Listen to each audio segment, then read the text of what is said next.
igitondo cyiza n'umunsi mwiza wo kuri tariki 15 ukwezi kwa 2025 reka mbifurize gukomeza kugira umunsi mwiza n'ibihe byiza nkubwira ko ujya munsi iyo video yawe ugakora kuri subscribe mukore subscribe kugira ngo turusheho gukomeza kugendana amakuru yacu ya buri munsi tukugezaho gatanu kuri gatanu ku muyoboro wacu w'amakuru yizewe kandi agezwe tujye kurebera hamwe byinshi bitandukanye birebana n'umutwe wa M23 ku mugoroba w'ejo hashize rero nibwo SADC yasohoye itangazo yamagana ibyatangajwe n'umutwe wa M23 vuga ko rero ingabo za SADC zari ziri mu mugambi wo kwigarurira umujyi wa Goma zifatanyije n'ingabo za Repubulika ya Demokarasi ya Kongo FARDC kandi nayo yari yasohoye itangazo yamagana ibyo birego byose vuga ko rero ibirindiro byazo cyane cyane byinshi bitandukanye muri Repubulika ya Demokarasi ya Kongo biri kure cyane uvuye yaho ibirindiro by'umutwe wa M23 ugenzura umujyi wa Goma uherereye nkuko aya makuru yabigarutse MONUSCO nayo rero yari yavuze ko nta ruhare na rumwe ifite mu gushyigikira ingabo za Repubulika ya Demokarasi ya Kongo kwigarurira umujyi wa Goma cyane cyane dore ko M23 yavuze ko rero MONUSCO icumbikiye ingabo za Repubulika ya Demokarasi ya Kongo nkuko aya makuru akomeza kugenda abigaruka kugeza kuri ngubu kandi umutwe wa M23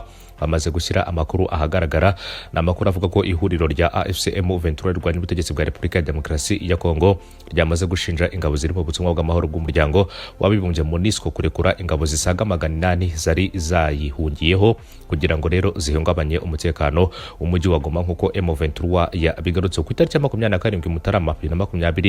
2025 nibwo AFC M23 yaje gufata umujyi wa Goma icyo gihe kandi ingabo za Repubulika ya Demokarasi ya Kongo FARDC abarwanyi b'umutwe w'iterabwoba wa FDLR ndetse n'ab'imitwe ya Wazalendo bahungiye mu bigo bya MONUSCO bitandukanye mu ijoro kandi ryo ku itariki ya 11 rikira ku itariki ya 12 muri uku kwezi ingabo kandi za Repubulika ya Demokarasi ya Kongo FDLR ndetse na Wazalendo byagabye igitero mu burengerazuba bwa Goma ku ikubitiro kandi byavugwa ko rero iki gitero cyari kigamije guhungabanya umutekano gusa ariko biza kumenyekana ko cyari kiri mu mugambi wo kwisubiza uyu mujyi wa Goma kugeza kuri ubu bugenzurwa na M23 AFC M23 yahise itangaza ko ingabo ziri mu butumwa bw'umuryango wa Afurika y'Amajyepfo SAMIDRC nazo rero ziri muri uyu mugambi zisaba kuva mu burasirazuba bwa Repubulika ya Demokarasi ya Kongo Bugango na Bwango umuvugizi kandi w'ingabo za RDC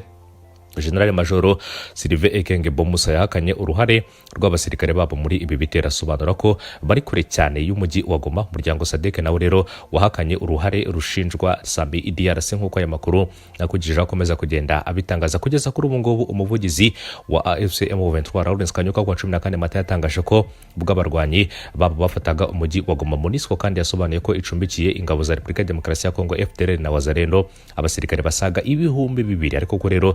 ubu ngubu isigaranye abagera ku gihumbi inamagana biragize ati rero uwo mujyi ubwo rero umujyi wa Goma wabohorwaga MONUSCO yatubwiye ko rero hari abantu barenga 2,000 ariko uyu munsi harimo rero 1,200 aba barwanya rero 800 bitwaje intwaro bagiye nibo rero bari gukora ibyaha bashyigikiwe na SADC gutarike kandi ya 28 Werurwe muri ku kwezi gushize rero ngabahagarariye SADC ndetse n'umutwe wa 23 bakaba baraje guhurira Goma bumvikana ko SAMIDRC izataha inyuze ku kibuga cy'indege cya Goma nyuma yo gusanwa gusa ikindi kandi Kanyuka yashimangiye ko rero bitewe no kurenga kuri aya masezerano izi ngabo zigomba gutaha Bwango na Bwango nkuko ihuriro rya M23 rikomeza kugenda ribi igaruka hagaragajwe rero umubare munini cyane w'abasirikare bagera kuri 800 bari Repubulika ya Demokarasi ya Kongo rero bisa naho batakiri mu kigo cya MONUSCO akaba ari ikigo rero cy'ingabo ziri mu butumwa bw'amahoro bw'umuryango wabibumbye muri Repubulika ya Demokarasi ya Kongo ndetse M23 ikagaragaza ko abo basirikare bose bari hanze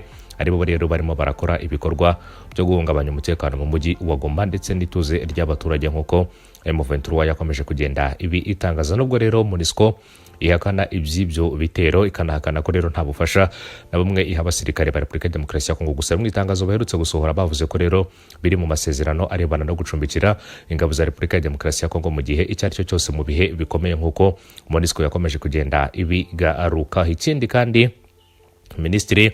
wa Repubulika ya Demokarasi ya Kongo w'intebe abapolisi barinda uyu mu ministeri rero barimo barashinjwa kwica umupolisi nkuko aya makuru igaruka kwa mbere ku itariki 14 Mata 2025 urukiko rwa gisirikare rwa Kinshasa kumbe rwanze icyifuzo cyo kudatanga rero cyangwa se cyo kudatanga hakiri kare ibimenyetso by'ubushinjacyaha ku banyamategeko bunganira abapolisi barindwi barinda Minisitiri w'intebe Judith Suminwa bakurikiranwe kwica umupolisi wo mu muhanda witwa rero Fistoka Beya nkuko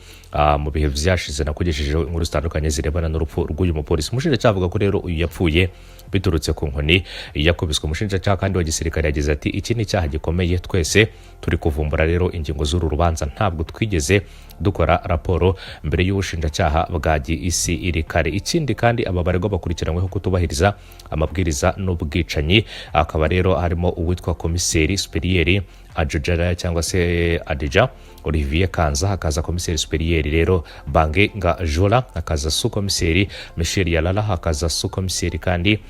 witwa rero Mangera Mumbenda cyangwa se Mbedahu, hakaza su komiseri kandi Iribendele Kaindu, hakaza brigadier en chef witwa Sangwa Mulangi ndetse na agent de police witwa Teuka Bongo. Ubwo rero urubanza rwasubukurwaga kuri uyu wa mbere, ubushinjacyaha wa gisirikare yavuze ko umupolisi warushinzwe umutekano mu muhanda Fiston Kabeya yakubiswe n'abaregwa rero mbere yuko yitaba Imana. Ku itariki kandi ya 25 Werurwe, Minisitiri w'Intebe yavuye ku biro ajya muri perezidansi ku butumire bw'umuyobozi mukuru. Gitangaje nuko rero bitandukanye nkuko byari byitezwe, nyuma y'iminota mike rero ngo babonye cortege abari bamuherekeje ye rero igarutse kuri iyo nshuro nta Minisitiri w'Intebe urimo. Iyo nkuru kandi dukesha Media Congo ivuga ko komiseri mukuru rero wungirije witwa Olivier Dunia Kanza yajyanye rero n'abari bamuherekeje bakubita umupolisi Fiston Kabeya bamusanze ahakorera bimuviramo urupfu. Mu gusubiza kandi komiseri wungirije witwa Olivier Kanza ushinjwa umutekano cyangwa se ushinzwe umutekano wa Minisitiri w'Intebe Judith Suminwa kuwa mbere rero avuze ko atigeze agirira nabi nyakwigendera Fiston Kabeya mbere yo kumushyikiriza ubuyobozi bubifitiye rero ububasha ngo kubera gutuka umuyobozi wa guverinoma. Ikindi kandi agira ati umupolisi Fiston Kabeya yari yatutse Minisitiri w'Intebe, niyo mpamvu rero tumaze gutwara Minisitiri w'Intebe twagarutse ngo tumushyikirize umuyobozi ubufitiye ububasha. Komiseri mukuru Banga ngo rero amuhate ibibazo. Yinjiye kandi muri jeep, nta muntu wigeze amuha cyangwa se amuhutaza cyangwa ngo amukomeretse nk'uko uyu mugabo yakomeje kugenda atangaza byinshi birebana n'urupfu rw'uyu umupolisi. N'urubanza rero rurimo urabera muri Repubulika ya Demokarasi ya Kongo imbere rero y'urukiko rwa gisirikare, akaba ariho aba bagabo bagera kuri 7 bose barimo barakurikiranwa rero kubirebana n'urupfu rw'uriya umupolisi. Mu yandi makuru kandi muri Repubulika ya Demokarasi ya Kongo, mushiki wa perezida wa Sena ya Repubulika ya Demokarasi ya Kongo yamaze kwerekeza muri M23 witwa Nathalie Kenge, usanzwe ari mushiki wa perezida wa Sena ya Repubulika ya Demokarasi ya Kongo Jean Michel Sam Rukonde, yerekeje muri AFC M23. Rukonde kandi yanabaye Minisitiri w'Intebe ya Repubulika ya Demokarasi ya Kongo hagati ya 2021 na 2024 mbere yo gusimburwa na Judith Suminwa Tuluku.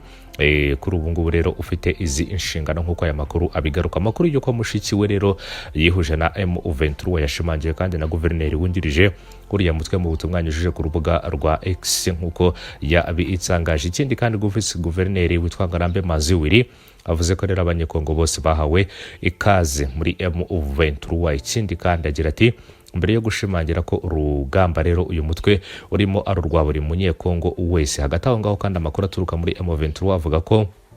abayobozi uyu mutwe rero abafata kuba Kenge yihuje nabo nk'ikimenyetso simusiga cy'uko rero no mu bakomeye mu butegetsi bwa Kinshasa hari rero ubwiyongere bw'abemera ubutumwa bw'uriya mutwe ndetse no kuba wemewe na amategeko nk'uko bakomeza kugenda ababigaruka. Ni mu gihe kandi abakurikiranira hafi bahuriza ku kuba kandi kwihuza na M23 kwa mushiki wa perezida wa Sena Repubulika ya Demokarasi ya Kongo bishobora gutuma rero umubare munini wabihuza n'uriya mutwe wiyongera, dore ko rero hari na amakuru avuga ko rero Joseph Kabila wahoze ari perezida wa Repubulika ya Demokarasi ya Kongo kubirebana n'uyu mugabo nawe rero ngashobora kwiyunga kuri M23 akaba yafatanya n'abandi bose rero mu rugamba barimo rwo guhangana n'ubutegetsi bwa Repubulika ya Demokarasi ya Kongo. Mu mboneza ya M23 rero bivuga ko nta bushake ndetse n'uruhare na rumwe bafite rwo guhirika ubutegetsi muri Repubulika ya Demokarasi ya Kongo, gusa bakavuga ko rero icyo baharanira ari uburenganzira bwa. Mu biganiro byahuje M23 ndetse na leta ya Kinshasa mu minsi yashize harimo rero ibirebana n'ubwumvikane butandukanye bw'ivyo M23 yari yashyize ku meza mu mishyikirano rero yagombaga kubahuza n'ubutegetsi bwa Repubulika ya Demokarasi ya Kongo, by'umwihariko rero birimo gusubiza uburenganzira bene igihugu bavuga ururimi rw'igiswahili ndetse n'ikinyarwanda, ndetse ikindi kandi ibikorwa byo kubatoteza, kubica ndetse n'ibindi byose byibasira ubu bwoko bigahagara muri Repubulika ya Demokarasi ya Kongo. Bagahabwa rero umwanya nk'abandi baturage bose mu gihugu, ndetse bakanahabwa inshingano aho biri ngombwa rero mu kuba bafasha igihugu mu gukomeza kubaka igihugu cyabo, ndetse ababaye impunzi mu bihugu bitandukanye rero bagataha mu gihugu cyabo, nk'uko M23 ari bimwe mu byo iharanira, cyane cyane mu bibazo bitandukanye yakomeje kugenda igaragaza ko rero Repubulika ya Demokarasi ya Kongo yagiye itera utwatsi mu bihe byagiye bitambuka. Reka rero mbashimire, bifurize komeza kugira umunsi mwiza ndetse no gukomeza kubana natwe. Mukore kuri subscribe cyangwa se abone murushaho kubona amakuru yacu mu buryo bugezweho gatanu kuri gatanu. Reka mbashimire rero, mugira umunsi mwiza ndetse n'ibihe byiza kuri mwese mukomeje kudukurikira.